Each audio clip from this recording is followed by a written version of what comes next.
Hey, what is up guys? It's your boy Speed here, and today we're going to be taking a look at Taiga's Zeus. This is a support Zeus, specifically a position 4 Zeus, in which Taiga goes Aether Lens into Shard, into Veil, into Ghost Scepter, and has an insane amount of impact. You'll actually see from the scoreboard that the main impact that of course he's going to be having is number 1, damage, right? We'll see that he output 18,000 damage, the second highest on his team.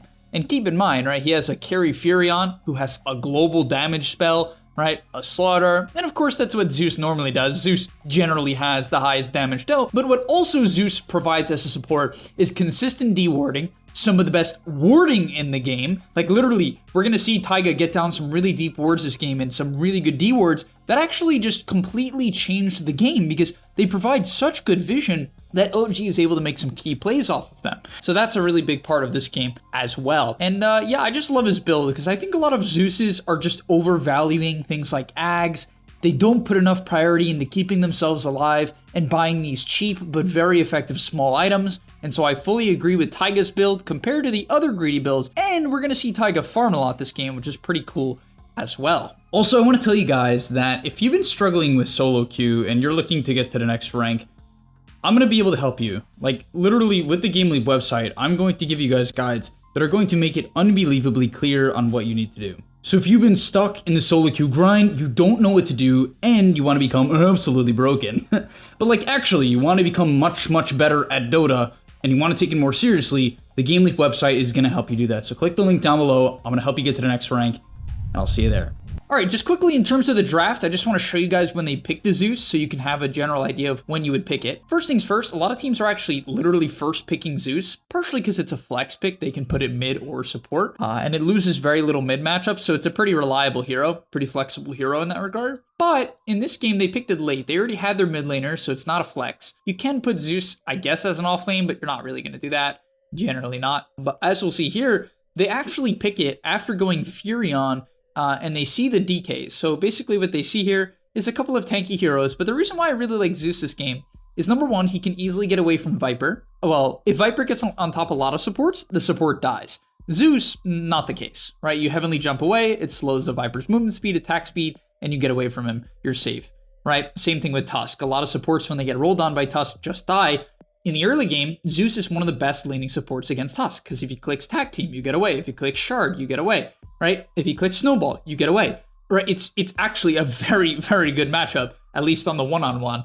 So, yeah, it's a great Zeus game. And then against, of course, the DK, you know, you buy your Shard, you do current health-based damage, 9% on every cast. That's, of course, good against DK as well. So to start off the game, we're actually going to see a really cool play from Taiga to actually secure first blood for OG, and that's skilling Heavenly Jump. This is not something I would have expected, but honestly, the ability is a very notable slow. For 1.6 seconds, it is an 100% movement speed slow. 100%, right? So you'll see as he goes towards the Viper here, if he skilled Bolt or Q, there's a good chance the Viper can walk away, and they wouldn't be able to get the kill. But he gets first blood, absolutely huge for his game, and proceeds to TP bottom. Now you might be like, oh, but now he has Heavenly Jump. That's not a good laning ability.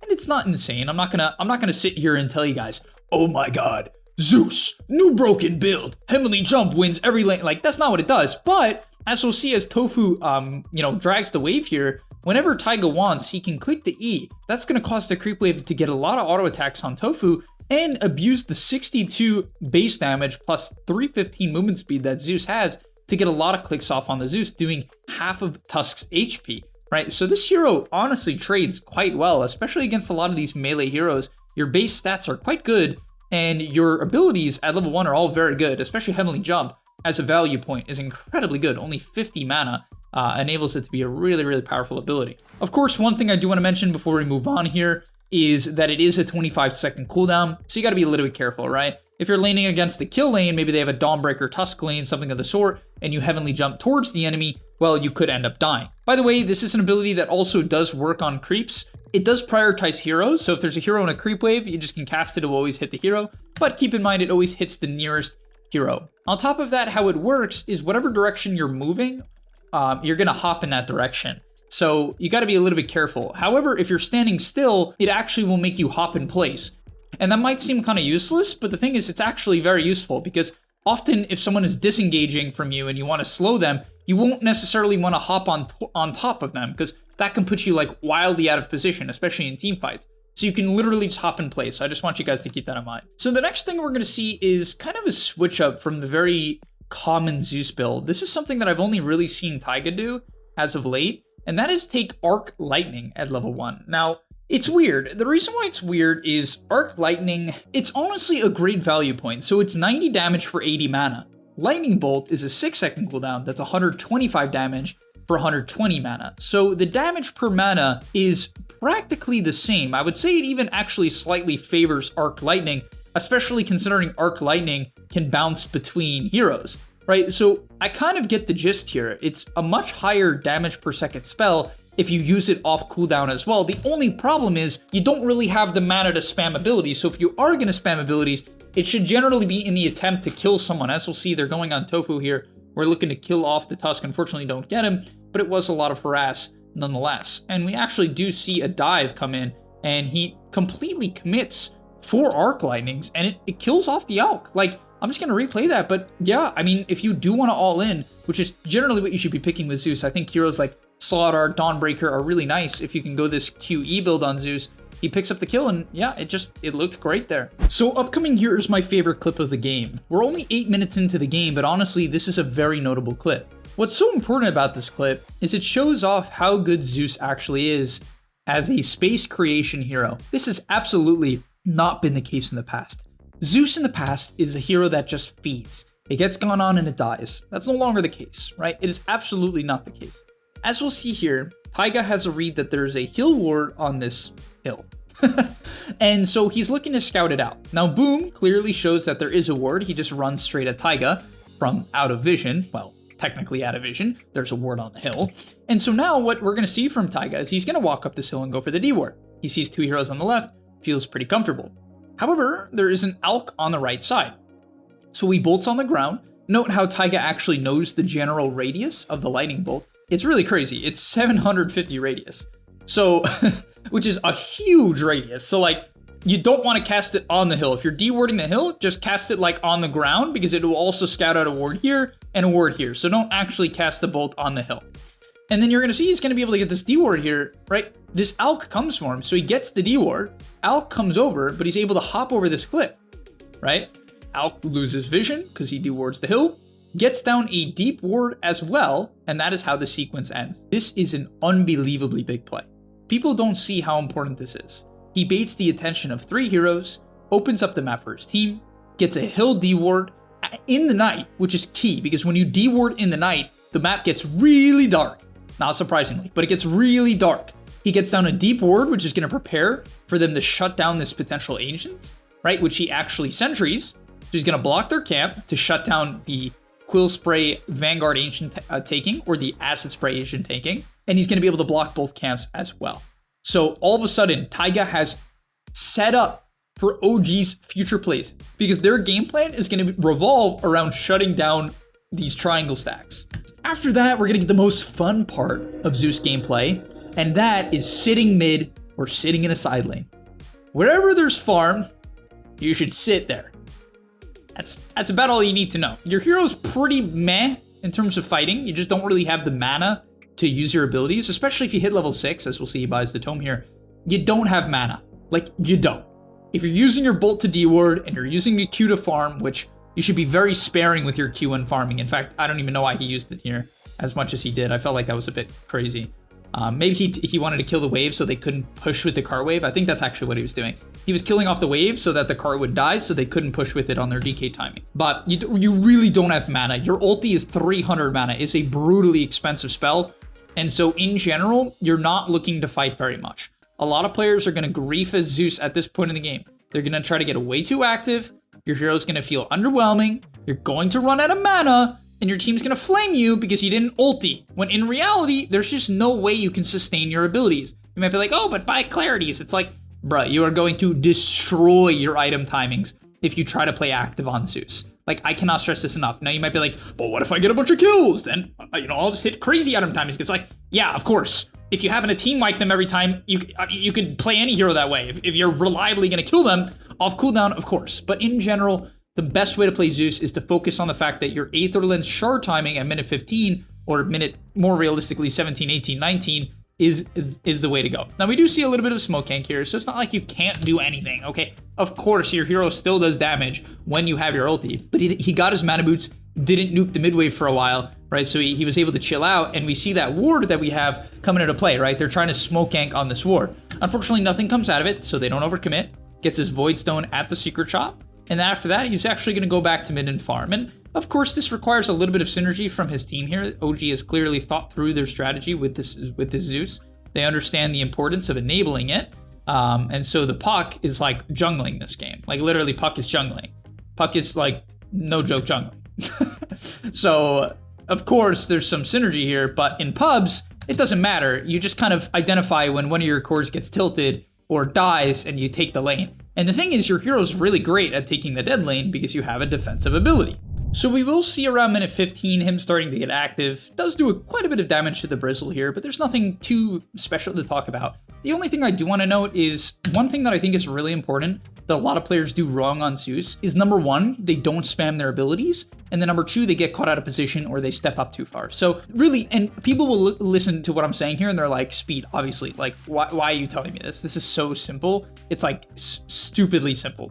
But I've watched so many Zeus players or just players that are playing a hero with low cooldowns, and they don't spam their ability. Like, as you'll see here, right as the Q comes off cooldown, he's gonna use it again. Technically, it wasn't perfect, but it was pretty close to perfect. And that's like a big thing for me. Players are just really slow. Like, if you watch your own gameplay, even if you're playing Zeus, you're going to notice that the frequency of your ability casting is not optimal. It's not. Optimize it. Like, are you trying to win the game? You should make sure this is something you have optimized. One thing you are going to have to do on this hero is go back to base because, once again, you don't want to spam clarities. You should be buying clarities, don't get me wrong, but you shouldn't be using clarities when you have like 100 total mana. When you have like 100 to 300 mana and your mana pool is like 1,000, you should just jungle back to base and basically alert your team or just, you know, hope your team does nothing because you don't want to get active. Like, trust me, you don't want to try to play the game with 300 mana and fill it with clarities. It's just not enough. And now upcoming here, we're gonna see the power of the Zeus, right? Really, I mean, even though he's gonna end up going down in a moment, this hero is so good at defending towers. When you are playing it and you get a good game as a support, this is what, I mean, look at the Bristle's HP. One nuke does, it's 144 just from the shard, right? The shard alone adds 144 damage to the nuke. I mean, that's an insanely large amount, right? It was like a 400 damage W, which is a 6-second cooldown. The Q does quite a number as well. And this is the value of the Zeus. It drops heroes to half HP like nothing. Like, every hero has to pop early BKB against Zeus, because otherwise your HP just, it just gets decimated. The shard drops heroes to half HP like it's nothing. And upcoming here, we're gonna see the best case scenario for a Zeus. Enemy walks under a ward, and you can start the fight by canceling Blink Daggers, a 3-man Q that unironically does 1,000 damage. Okay, it was probably like 800 damage. A W, which does a lot to the Tusk as well, immediately putting Tusk at 2/3 HP, and an ulti to follow up that all drops them below half. I mean, it doesn't get better than this. This is the power of the Zeus. The Zeus and the Puck alone nearly kill 3 heroes. So yeah, it's just one of those heroes where I can tell you for a fact, if you master the ability of being greedy and getting to the shard timing plus Aether pre-20, your hero will feel incredible. My fear is a lot of people are going to pick this in their pubs. They're not going to be greedy. They're going to fight too much. They're going to run out of mana. They're going to spend so much gold trying to fix their mana problems and not farming that they're never going to get a good shard timing unless their team is just owning, which is unreliable and not a good way to gain MMR. And of course, I do want to end up the video here, but this hero, we'll talk about the items and the talents briefly as well, but it's just a dewarding monster. Like, honestly, one of the best parts of this hero as a support is the frequency of dewards they're going to get. He gets one on the left side hill and then proceeds to get one on this hill as well. It's just like, I don't know, their wards are just gone. Like, Gaming Gladiators just sees nothing all of a sudden. He goes through the Veil here, which I think is a wildly underrated Dota 2 item. I honestly don't get why people don't use this. Has a Pupil's Gift as his neutral item. Now he's sitting at 1,500 HP with 14 armor, nothing to scoff. Okay, 9 armor, he's under tower, right? A ton of mana regen. He takes his mana regen talent at 10. as a support, you kind of need it. You don't really have other mana items. And then as the game scales on, we're going to see him go for the, for the Ghost Scepter for pretty clear reasons. He's getting jumped by a Tusk, a Viper, a Bristle, an Alk, a DK, all heroes that do primarily physical damage. So of course there's some different items you could go. If your game is really easy and they have no jump, you could go Akaya so you have more mana to spam out waves and spam spells in team fights. Or you can go something like Ags if your game is really good as well. And of course there's items like Force Staff and Glimmer Cave, all which are good on Zeus, especially considering you build Aether Lens. Aether Lens truly enables items like Force Staff and Glimmer, which have really bad cast ranges. But alright, thank you guys so much for watching. Hopefully you enjoyed, hopefully you're inspired to pick this hero that I think is going to increasingly become popular in the pro scene and in pubs in multiple roles, and I'll see you in the next one. Peace! And that's all, but remember, before you leave, come on, before you tune out, subscribe to the GameLeap website where we are going to help you get to the next rank. If you're stuck, click the link down below, and I'm out. Peace!